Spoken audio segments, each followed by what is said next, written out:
Famosa prevalência feminina. Estamos de volta aqui então com o Dr. Wilson, que é o coordenador do lançamento das obras da editora Mizuno. Estou recebendo aqui agora também a doutora Cristiane Carreira, que também é uma autora aqui de uma das obras que estão sendo lançadas hoje. Seja muito bem-vinda, doutora. Obrigada. E estou também com a Juliana, da editora Mizuno. Seja muito bem-vinda. Muito obrigada e gostaria de parabenizar esse local maravilhoso, esse podcast que nós estamos inaugurando hoje, né, que eu fiquei sabendo agora.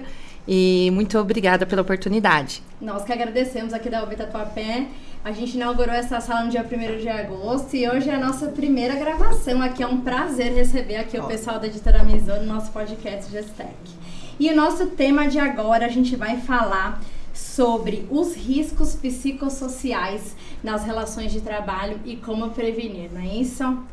Então, eu vou passar aqui primeiro para a doutora Cristiane para você se apresentar, contar para a gente o porquê que você trouxe esse tema, para a gente poder introduzir aqui e a gente começar nosso bate-papo.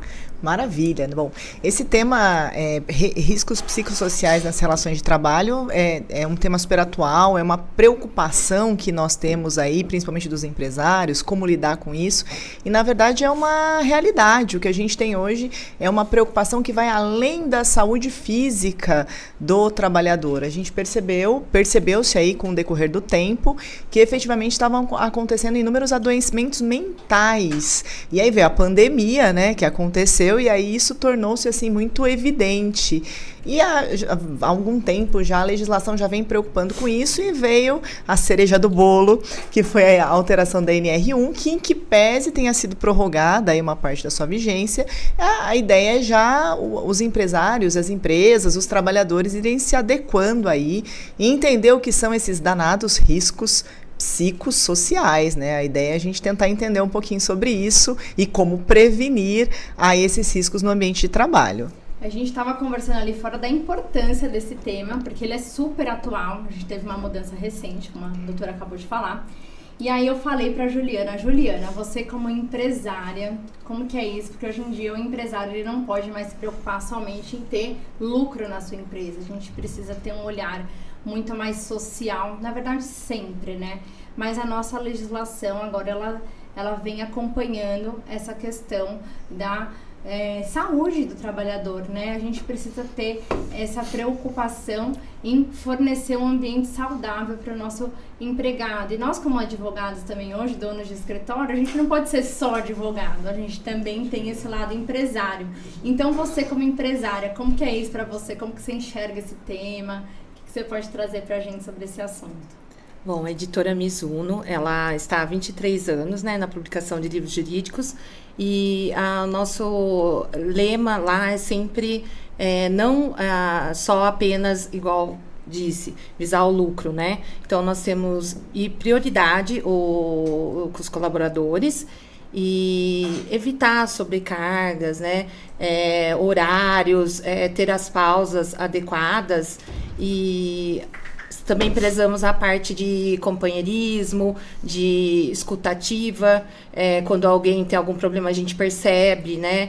Pelo desempenho que cai e nós conversamos, temos uma fala direta com eles e tentamos ser mais humanos possíveis, para que a gente preza muito a qualidade dos nossos colaboradores, né? E a gente sempre gosta que eles estejam felizes e gostem do ambiente de trabalho. Tanto é que temos 2 ajudantes desde o começo. E não temos nenhuma ação trabalhista. Aí temos 23 anos da editora Mizuno. Olha só, parabéns. Obrigada. Né? Parabéns. Isso é muito bom, né? Até mesmo porque todo mundo tem ainda mais na área trabalhista, sempre tem aquele advogado e a parte também que quer sempre demandar, né? Mesmo que não tenha nada ou nenhum direito a receber da outra parte, né? Da empresa.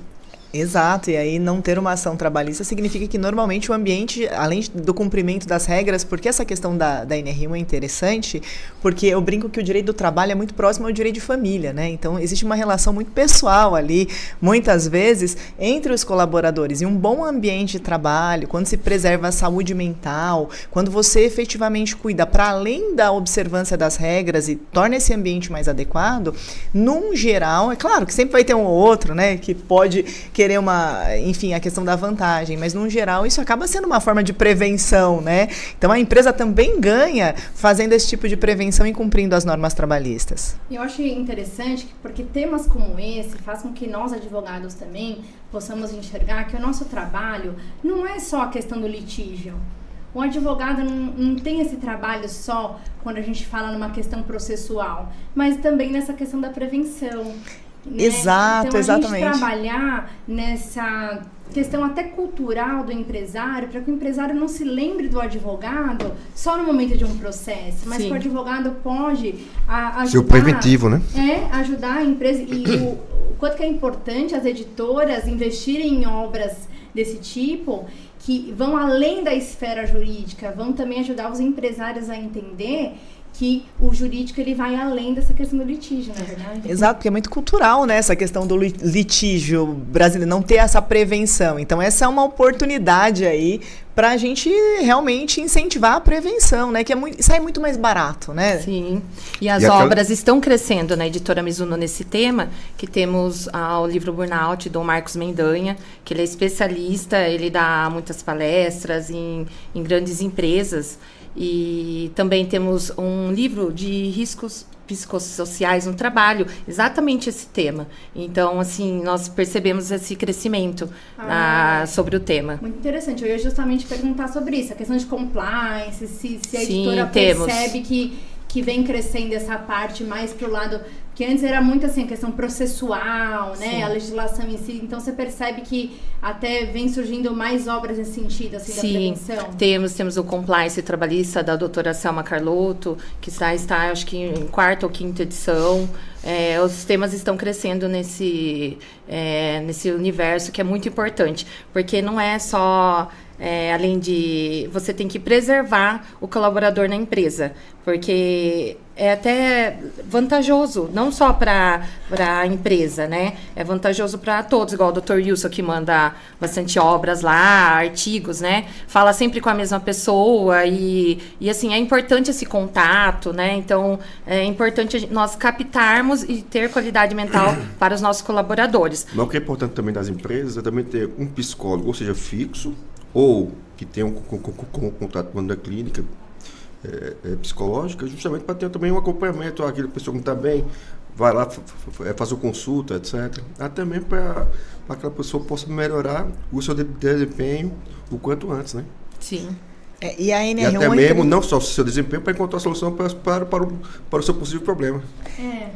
E todo mundo ganha, né, na medida em que a ideia da NR1 é justamente já utilizar um instrumento que a gente tem, que é o Programa de Gerenciamento de Riscos, que a gente já mede os riscos físicos, os riscos químicos e os riscos biológicos, e agora a gente vai ter também que analisar esses riscos psicossociais e, assim, de certo modo, a questão de um psicólogo, a empresa vai ter que demonstrar por meio de documentos que efetivamente ela está cumprindo essas normas. E aí também abre um mercado de atuação para o advogado atuar nessa parte consultiva, para a editora, para poder efetivamente lançar obras para que a gente esteja preparado para lidar com essa situação, né? Porque a gente tem uma norma agora, então isso se torna obrigatório. Então, de certo modo, é um mecanismo de pressão e a gente vai ter que efetivamente lidar com isso, medir os riscos com o psicólogo.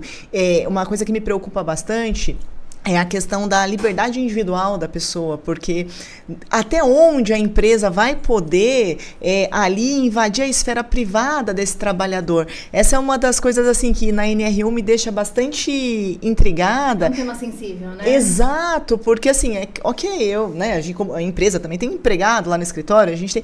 E assim, até onde vai? A gente tem o dever legal de auxiliar, mas a gente sabe que essas questões psicossociais não necessariamente só têm relação com o trabalho, né?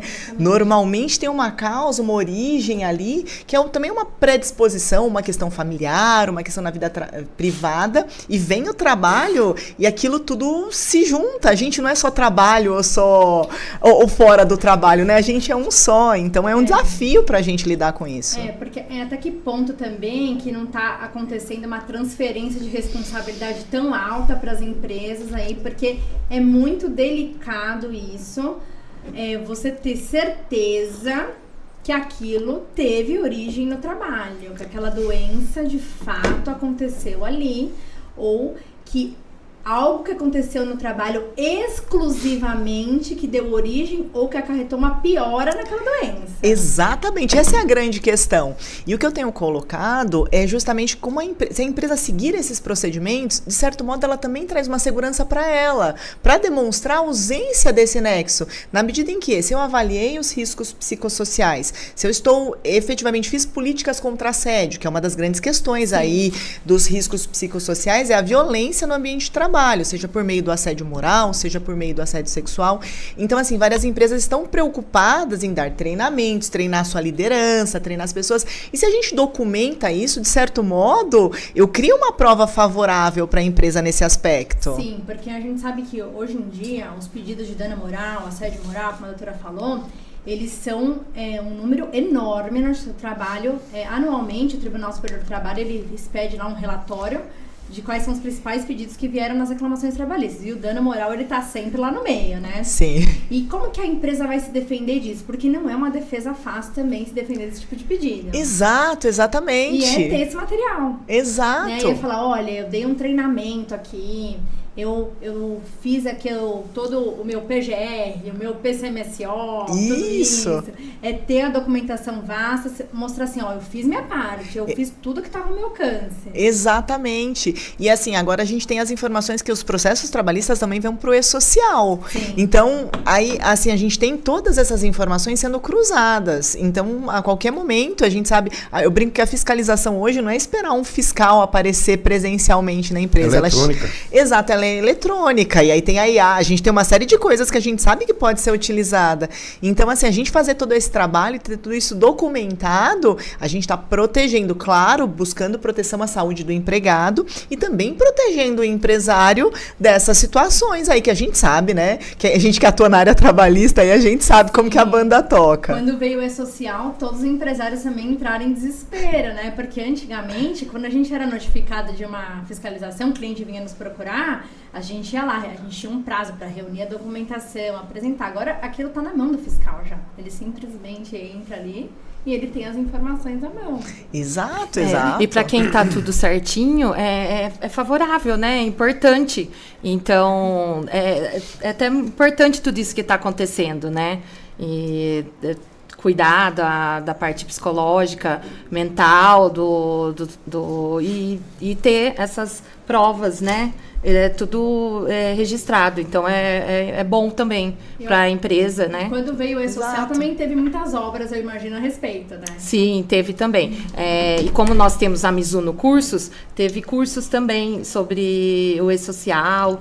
Então, sempre que tem essas novas atualizações, legislações, a editora sempre está atualizada e publica, faz cursos. Então, a gente sempre está aí atualizando aí no direito. E o empresário também, ele sempre vai atrás do profissional que tiver melhor capacitado.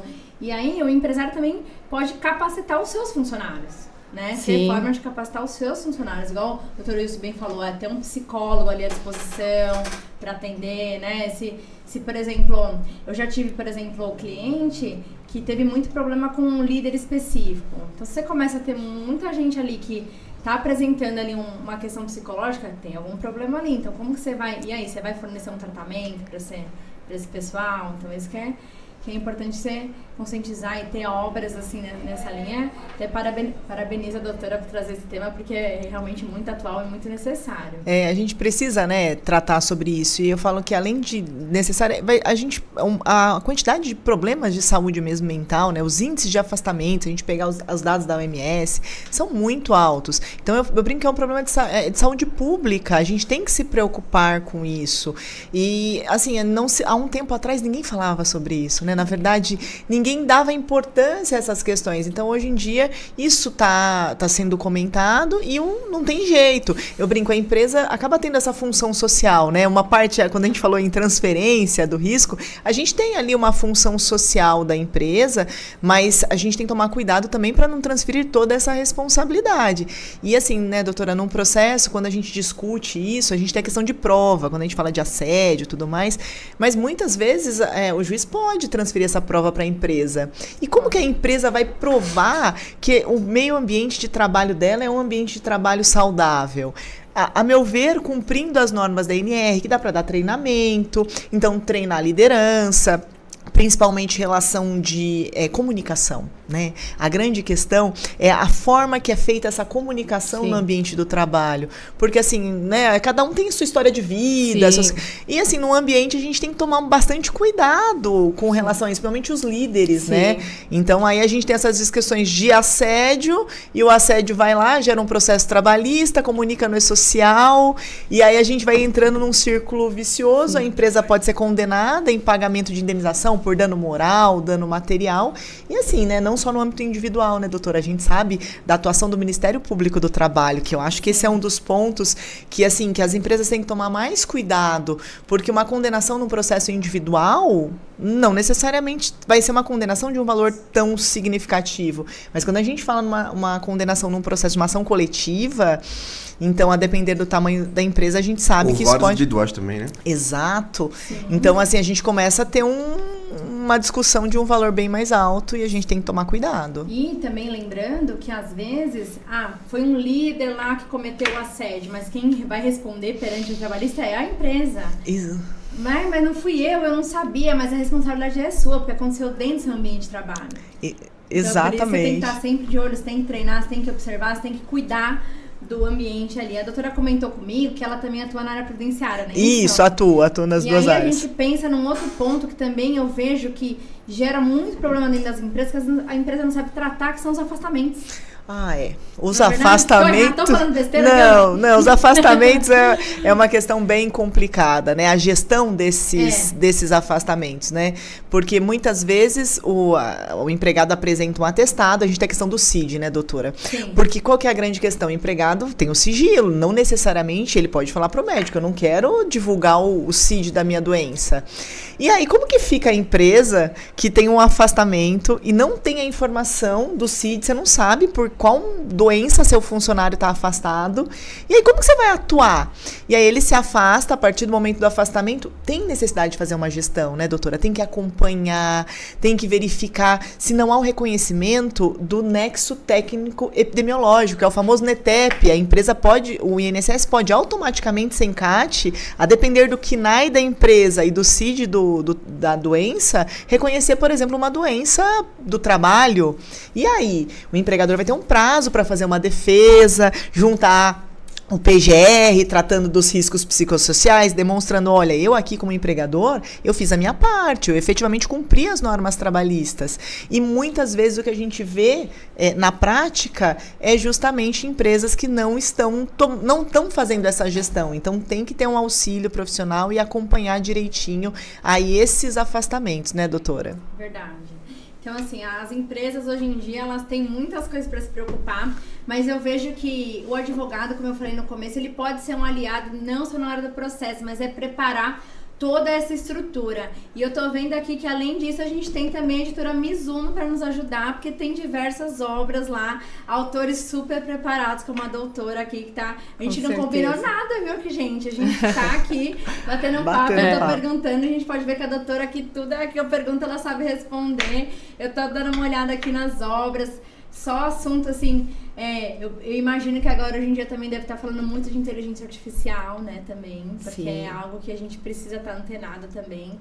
Diz que a doutora também, todas as áreas a gente precisa, não tem como, né? Hoje é o nosso mundo, não adianta a gente fugir, né? A gente tem, eu brinco que já que a gente não adianta fugir, então vamos nos aliar, vamos entender como isso funciona e vamos usar isso a nosso favor, né? Independente da área. Por exemplo, aqui as automatizações que a gente tem pode utilizar no e-social, podem estar totalmente ligadas com inteligência artificial e fazer um trabalho aí sem os próprios fiscais, por exemplo, já é um exemplo de aplicação disso. A gente não pode resistir, a gente tem, na verdade, aqui na nadar Sim. na maré, né? Se atualizar, estudar. O advogado já escolheu uma profissão que ele nunca vai poder parar de estudar. Exato, Né? não tem jeito. Vamos precisar da Mizuno sempre, gente viu? vai- Porque sempre vamos precisar. E é um tema que está crescendo também na editora Mizuno, porque inteligência artificial, nós temos até uma categoria de direito digital no site, e cada vez mais crescendo. Inclusive o Dr. Wilson fez, né, uma obra junto com outros autores dos 30 anos da internet no Brasil, do direito digital. Internet comercial, né? E então, assim, é o que tá crescendo. E como sempre, acompanhando aí todas essas atualidades. Porque as empresas também hoje, tudo também acabam tendo que aderir a ferramentas digitais, contratos de trabalho digital, o home office, que também, quando veio... Tá, mas e aí? Se eu sofro um acidente em casa e eu tô trabalhando home office, isso é um acidente de trabalho? Exato. Já entrou né? numa discussão dessa, tenho Já- certeza, exato, com certeza. E aí a gente tem a preocupação das provas, né? Como que a gente vai produzir essa prova? Como que vai ser vistoriado esse ambiente de trabalho? Porque eu tenho que ver lá a ergonomia, agora eu tenho que ver o risco psicossocial. A pessoa está na casa dela, como que eu vou fazer isso? Então são questionamentos muito... Eu brinco com o advogado, num geral, em todas as áreas, né? Mas ultimamente nós, trabalhistas, previdenciários, a vida não tá simples pra gente, viu? Eu A gente tá lembro, sendo né? bastante Gente, desafiado. eu lembro na época da pandemia. Todo dia eu acordava, tinha uma medida provisória nova.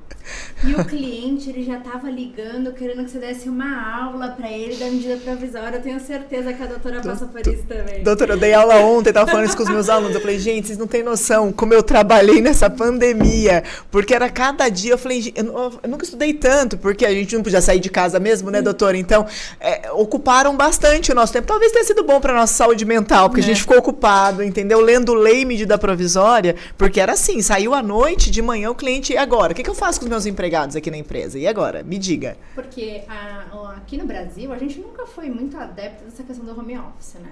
Isso veio com força na pandemia, desceram goela abaixo, né? Por exemplo, as audiências. Não tinha audiência online. Doutora, eu não sabia usar, eu sou sincera, eu não sabia usar ferramenta, eu já tinha usado, mas não tinha habilidade com essas ferramentas. Do dia pra noite... Então aí o judiciário também foi obrigado, assim, o judiciário teve até, eu não vou lembrar agora na época, assim, que o judiciário evoluiu 30 anos em um ano. Sim, foi mesmo. Foi, eu não vou lembrar aqui exatamente, mas foi uma coisa assim que a gente foi forçado, ou a gente se adequa agora, e aí os autores, os advogados, todo mundo começou a estudar para poder criar obras, para poder, né? Ó, gente, tá aqui o material, e aí eu lembro que a gente acordava, tinha saído uma medida provisória meia-noite, e aí 9 horas da manhã você tinha que ter reunião com o cliente para explicar para ele como que ele ia aplicar, como que ele ia fazer home office para os funcionários dele, era uma loucura, assim. Foi nesse momento até que a Mizuno Cursos nasceu, porque Olha, que interessante. a Mizuno Cursos nasceu por esse motivo. E nós fazíamos, né, muitas lives, que o nosso coordenador editorial da área trabalhista, o Ricardo Calcini, ele fazia lives, e tinha essas dúvidas, ele abria live, explicava no perfil da editora Mizuno, e aí nós abrimos o Trabalhista Class, que está na 9ª edição, então tudo devido à pandemia, né, para tá atualizando, porque nós somos, né, a fonte de atualização dos advogados. Exato. Então, a Mizuno Cursos nasceu na pandemia. Olha só, uma história de sucesso, tá vendo? Fez das tripas coração, né? Sim, tivemos que correr atrás de atualização. De muita atualização, criação, etc, né? Saímos da zona de conforto, né? Correr atrás. O judiciário que ainda era físico em alguns processos, tiveram que todos ser digitalizados, né? Sim, as audiências que não tinha, né? Audiência online era coisa, assim, mínima. Não me lembro. E aí, de repente, tudo virou online, porque por necessidade, senão Sim. tudo ia parar, não tinha, né, essa possibilidade. Então, olha, gente, muito bacana nosso papo. Mais uma vez, parabéns por trazer esse tema super atual, super necessário. Obrigada, Cristiane. obrigada. Muito bacana aí conversar com vocês sobre isso. Juliana, obrigado. parabéns. Obrigada. Foi um prazer. Meu primeiro podcast aqui na OAB Tatuapé. Olha só. Olha só. Obrigado, pessoal. Thiago É Massicana, a ali, pessoal, todos. lá do todos. ponta lá. Gente, é o primeiro podcast. Até a Primeiro. próxima. Ela já chegou arrasando. Isso aí. Tudo. Ah, obrigada. Fala sério. Vocês que são maravilhosos. Imagina, somos Obrigada, todos. gente. Foi um prazer, viu?